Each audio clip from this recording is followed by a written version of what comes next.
It was like one of those normal days, and I think about 50 meters away from where I stayed, then came the security branch, and it was really a complete surprise. Eventually, they were all arrested. Benito was held in detention without trial for 3 years, and Bridgman for 2. But surprisingly, Gorbachev was released after only a few weeks. At a time of great suspicion and fear of informers, this did not go unnoticed.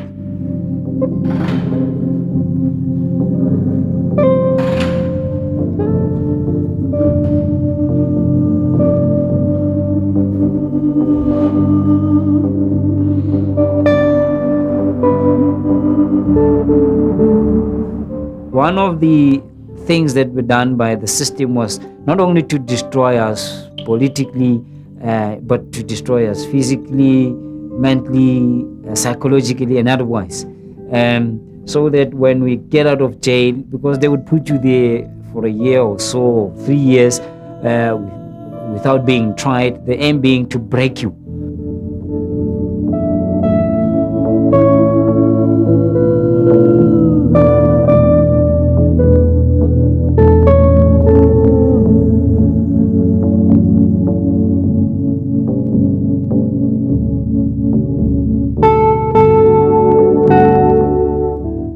When I was at John Foster in solitary confinement, there was a light which was there for 24 hours. It was on. It was not even protected by a glass or whatever. So it was just a globe.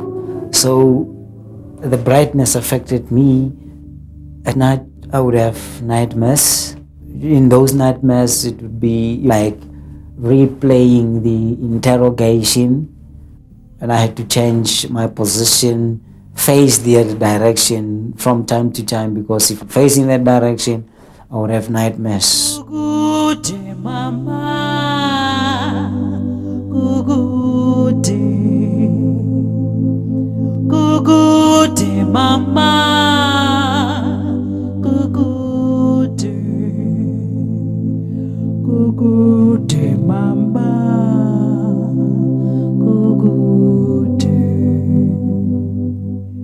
On arrival there at the visiting place, they will take the handcuffs off, one hand off, and then handcuff you onto the chair, and then make you speak to your parent in English. And in my entire life, I had never spoken to my mother in English, and I had to then conduct a conversation with my mother in English, which was difficult for both of us, my mother and I. And as a result, our discussion becomes short. You would spend most of the time talking through your windows, and then you spend lots of hours talking, like, personal and emotive issues. We had a common problem with girlfriends who had really left us in the lurch. My girlfriend was one who I thought was committed to the relationship and so on, but when I got detained, stories were flying all over the township that were then going to spend a long time in jail, like Mandela and so on and so on. And you can imagine what effect it would have. Obviously, naturally, she thought, wow, I lost out, I lost a man, so I might as well go on. She accused me of having not had enough time for her, and now that I'm in jail, she wants to continue with her life, and that she has found herself a boyfriend, and that's how she ditched me. I never had a single visit from my girlfriend. She wrote instead 2 letters, and that was it. So we used to discuss those things, like, well, how they affected us, how us being imprisoned affected them, and we had to console ourselves by the fact that, leadership has been in prison for a long time, and obviously had to go through the same way that we're going through. Benito and Bridgman spent their time in prison studying. When they were released, they found themselves in a country on the cusp of change. As the country changed, so did their lives and their friendship. And soon that which had held them together had disappeared. Benito and Bridgman were free to pursue their individual lives and careers. I think the last time I saw Gorbachev was a couple of weeks ago. We had begun discussing this documentary. And unfortunately, I was in a hurry when I saw him. It was sometime, I remember, somewhere in 16th Avenue. I was driving off and he was walking by, and we exchanged greetings. Because I'm in communication with Benito, and the person whom I'm not in contact, it's Bridgman. We only meet very seldom, but yesterday, day before yesterday, I phoned Benito, chat. Bridgman, I think it's about 3 months back that I saw him, and I bumped into him at the shopping center. I was doing groceries, and we met there and we had a chat. He was in the company of his girlfriend. Yeah, and I was alone.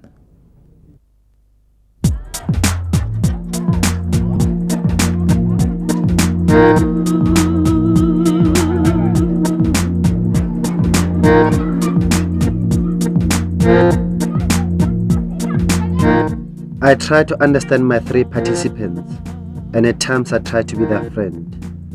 Mostly I felt like an intruder, forcing my way into their private worlds. But Gorbachev, more than the others, led me into his life and presented me with a glimpse of a life as a young lion in the 1980s. No matter what he said, Gorbachev's past always felt present. He told me the funniest jokes. But strangely, even when he was joking, I felt sad. I spent an evening with Gorbachev at a tavern. When I watched him dancing to a sentimental song with his friends, I felt that there were many Gorbachevs walking around with so much pain. I joined him on the dance floor, despite the fact that I have no rhythm, and I danced faster than the music. Looking at him, I knew that if I had to choose a color for my country, it would be the color black. As he got more beers, I remembered something he once told me over the phone, that in the 80s, they used to discourage people from drinking, and today, he finds himself drinking with the same people whom he used to discourage.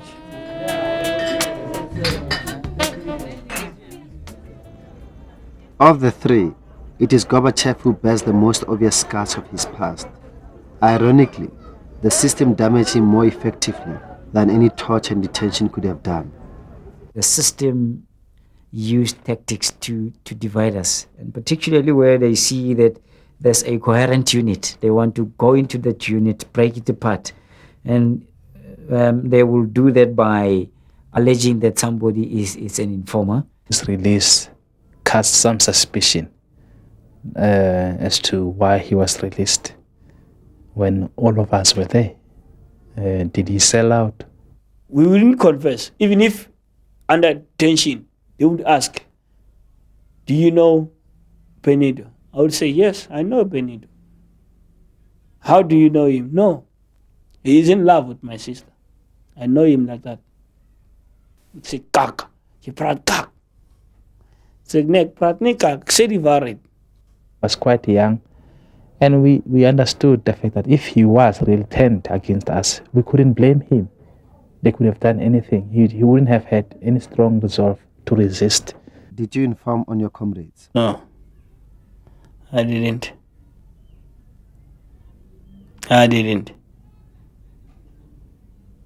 We're like a family.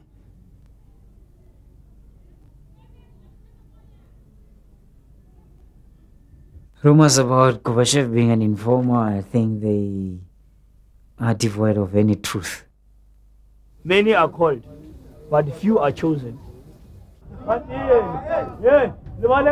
I've tried to understand how people who have gone through similar experiences end up being so different. Why are Benito and Bridgman where they are and Gorbachev where he is? Gorbachev's statement that many are called and a few are chosen fascinated me, even though I didn't understand it. It interested me because in its simplicity, it somehow paints the complexity of their lives and captures the fact that there are no simple answers. Who is called? Who is chosen?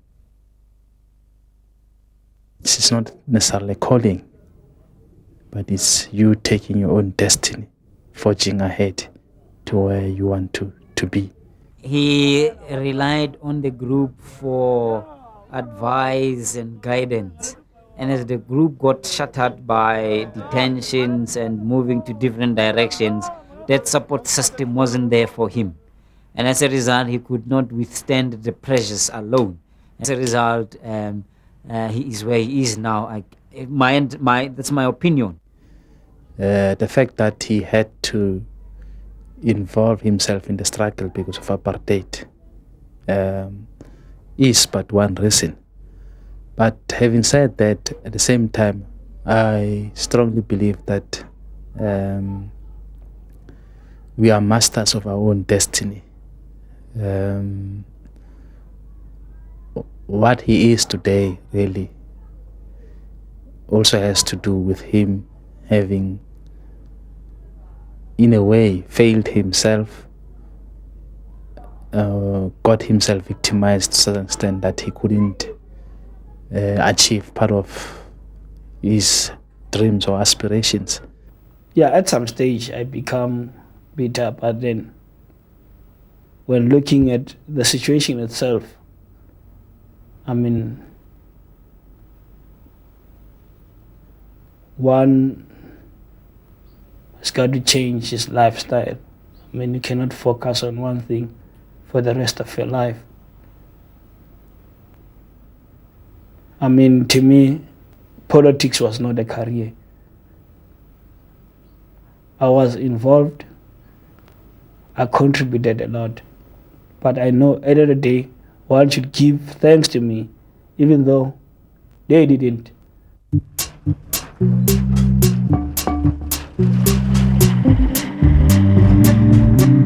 When I first met Gorbachev, his story seemed simple. A man bearing the pain of his past. He was a symbol of the extent to which the system had destroyed people. But I soon realized that in different ways, they were all scarred, none worse than the others. Gorbachev's scars were just more visible. The price I paid is my health, and I lost out on time, and socially it has affected me. It cost me a girlfriend that I had for about 5 years, and it has since affected me. I am unable to maintain a relationship because of that bad experience I had. And health-wise, from time to time I would have spells of depression. Since then, I've been unable to express emotions, so it's difficult. And girls don't. They always like to be told, "I love you," how much I do, and I find it difficult to say that because I'll be lying if I say that to her, and I don't want to lie to her. Coming up for 27 minutes past 7. For a number of years, South Africa and the United States have fought over whether it's legal for South Africa to buy pharmaceutical drugs, not directly from the US manufacturers, but from a third country where a better price can be obtained. Last month, officials from both countries came to an agreement. I spent the large bulk of my time staying in solitary confinement. And I believe sometimes in my life, I prefer to be like alone. Although I do go out and socialize and so on, but at the end of the day, I prefer that solitude. Under normal situations or conditions, being a youth is supposed to be the most enjoyable period of your life as a person. It's when you begin to know a little about life, but then you enjoy life at the fullest without other responsibilities that come after being a youth. I regret that I'd never had that time to explore my youth. Indeed, yes, I think I made a difference when I look back at what my involvement. Some of the people who went through our process are now in the influential positions within the country, and as a result of our involvement, the country is where it is today. We are not saying that we are responsible for what it is, but we said we've contributed to bringing South Africa to what it is today. And so one can look back with pride. I used to recruit people.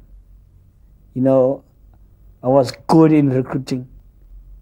Like it or not, make no mistake. Some of them today are in better positions.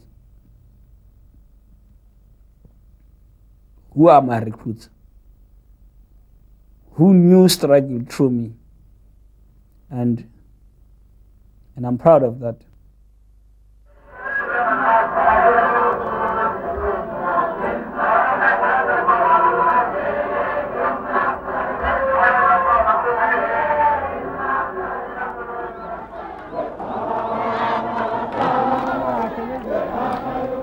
You know, it's hurting, Carlo.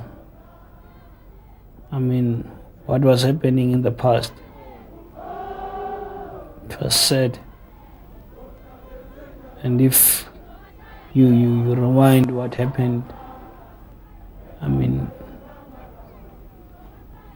you want progress, really. Because you be in a position of putting yourself, I want to avenge myself. Who did this must pay, and of which is a long story. And no one wants to account for that.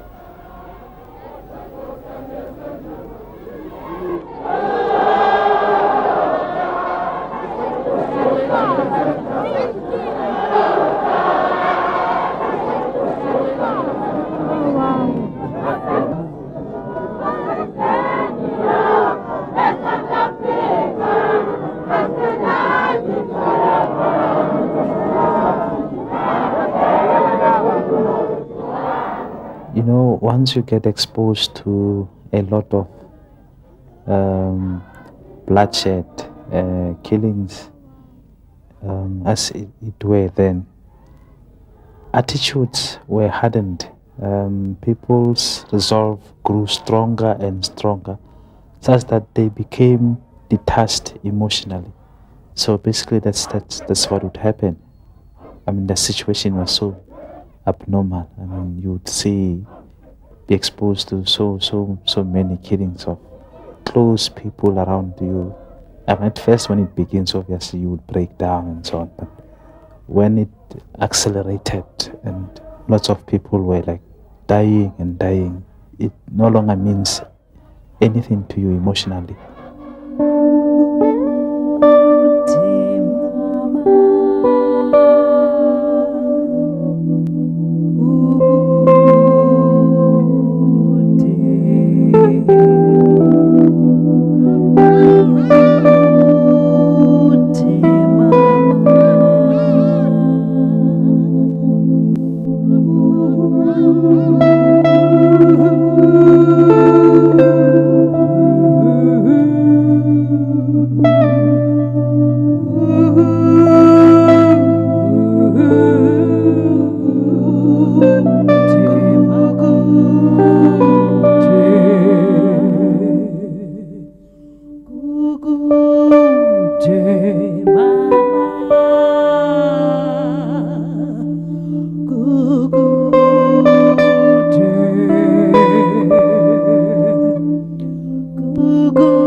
What the past has done to me, I won't forget.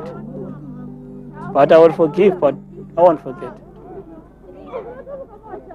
I still have a scar. Where's the scar? In my heart. It's still there. Still there.